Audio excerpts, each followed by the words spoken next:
ഡോക്ടറെ കണ്ടിരുന്നു. എല്ലാം നേരെയാവും. മോള് വിഷമിക്കണ്ട. അച്ഛൻ നാളെ വരാം.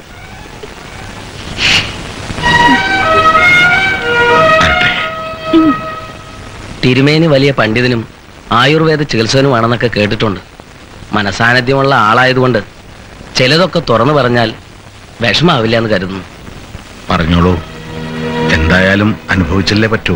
സാവിത്രിയുടെ പരിക്കുകൾ ഉണങ്ങിയാലും അരയ്ക്ക് കീഴ്പോട്ട് സ്വാധീനം ഉണ്ടാവില്ല. 5-6 വർഷങ്ങൾക്ക് ശേഷം ഒരു പക്ഷേ നഷ്ടപ്പെട്ട ചലനാവസ്ഥ തിരിച്ചു കിട്ടിയേക്കാം.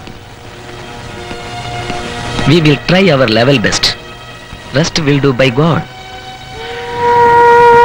വളരെ നന്ദി. എത്രയും പെട്ടെന്ന് അവളുടെ പരിക്കുകൾ ഭേദമാക്കി തരിക. വരട്ടെ. ശരി.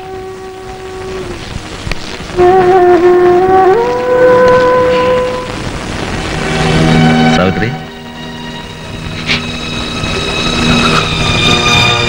ഡിസ്ചാർജ് ചെയ്ത് കഴിഞ്ഞാൽ പിന്നെ അമ്മാവൻ നോക്കുള്ളൂ. സാവിത്രിക്ക് ഓർമ്മയില്ലേ, ആമഞ്ചേരി നാരായണനെ ഒരു കൊല്ലത്തിനുള്ളിൽ നടത്തിച്ചില്ലേ? ദേവേട്ടൻ ഇടയ്ക്കൊക്കെ വരണം. സംഘടന മീറ്റിംഗ് ഉണ്ടായിരുന്നു. ദേവിയെ ചുമതലപ്പെടുത്തണം.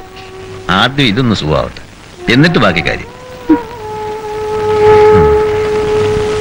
ഇറങ്ങട്ടെ, ഇടയ്ക്ക് വരാം.